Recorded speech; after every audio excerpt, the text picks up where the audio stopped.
Assalamualaikum warahmatullahi wabarakatuh.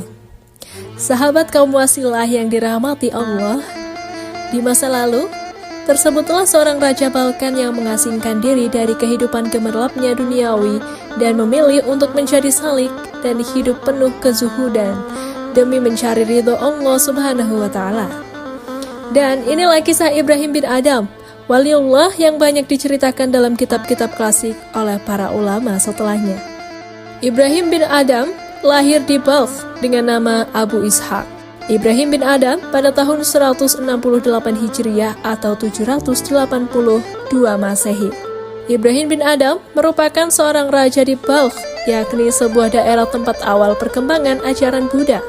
Kisah Ibrahim bin Adham adalah salah satu kisah yang cukup menonjol di awal kesufian. Ibrahim bin Adham terlahir dari keluarga bangsawan Arab yang dalam sejarah sufi ia sangat dikenal karena meninggalkan kerajaannya dan memilih menjalani latihan pengendalian tubuh dan jiwa sama seperti yang dilakukan oleh Buddha Siddhartha. Dalam tradisi kesufian banyak menceritakan tentang tindakan keberanian, rendah hati, serta gaya hidupnya yang cukup bertolak belakang dengan kehidupannya semasa menjadi Raja Balkh. Sebagaimana diriwayatkan oleh Abu Nu'aym, Ibrahim bin Adham menekankan akan pentingnya ketenangan dan meditasi dalam melakukan pelatihan pengendalian tubuh dan jiwa. Rumi dalam Mansawi yang ditulisnya menjelaskan secara detail bagaimana kehidupan dari Ibrahim bin Adham. Salah satu murid Ibrahim bin Adham yang terkenal adalah Shaqiq al-Balkhi. Dalam tradisi Muslim, keluarga Ibrahim bin Adham berasal dari Kufah. Namun ia dilahirkan di Balkh, bagian wilayah Afghanistan sekarang. Ibrahim bin Adham terlahir dalam lingkungan masyarakat Arab yang tinggal di Balkh. Ia tercatat sebagai raja daerah tersebut pada sekitar tahun 730 Masehi. Namun ia meninggalkan tahtanya dan memilih menjalani kehidupannya sebagai seorang petapa. Hal ini dilakukan oleh Ibrahim bin Adham setelah mendapat teguran dari Tuhan melalui penampakan Khidir sebanyak 2 kali. Setelah mendapat teguran tersebut, Ibrahim bin Adham lalu memutuskan turun dari tahtanya dan memilih menjalani kehidupannya sebagai sufi. Semenjak melepaskan jabatannya sebagai raja, Ibrahim pun pergi ke Naishapur dan hidup di dalam gua selama 9 tahun. Selama dalam gua, ia pernah bertemu dengan ular yang sangat besar. Kemudian Ibrahim berdoa kepada Sang Pencipta, "Ya Allah, Engkau telah mengirimkan makhluk ini dalam bentuk yang halus. Tetapi sekarang terlihat bentuknya yang sebenarnya yang sangat mengerikan. Aku tak sanggup melihatnya." Kemudian sang ular pun bergerak dan bersujud di depan Ibrahim sebanyak 3 kali. Setelah dari pertapaan tersebut, Ibrahim berangkat ke Mekah. Dalam perjalanan, ia pun melalui banyak kejadian yang luar biasa.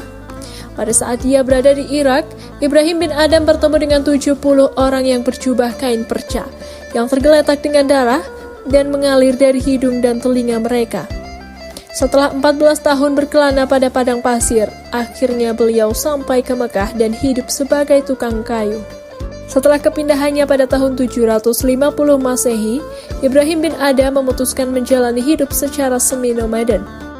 Terkadang, Ibrahim bin Adham berjalan sampai jauh ke selatan hingga ke wilayah Gaza. Semasa menjalani kehidupannya tersebut, Ibrahim bin Adham sangat menghindari untuk mengemis.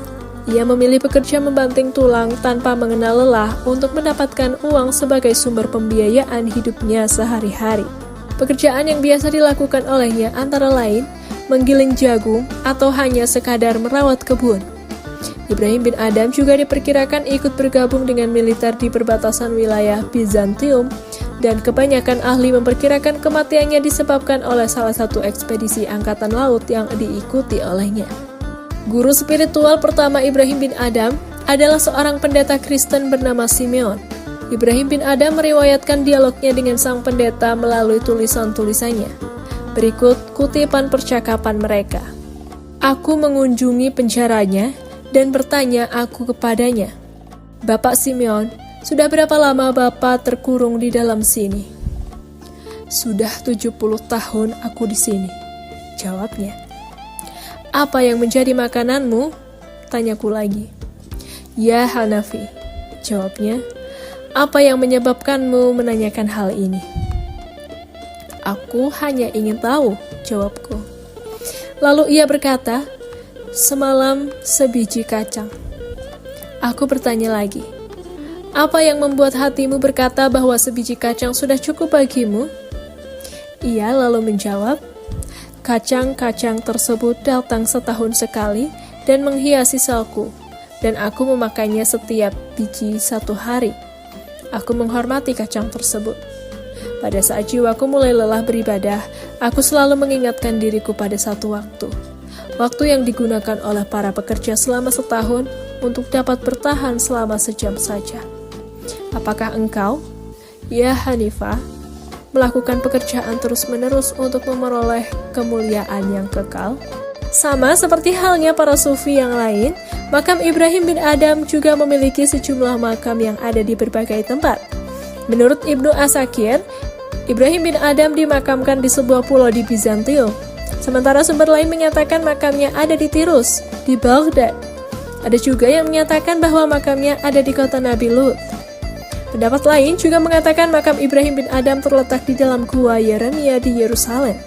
Dan pendapat terakhir menyatakan bahwa makam Ibrahim bin Adham terletak di kota Jablah, atau sekitar pantai Suriah.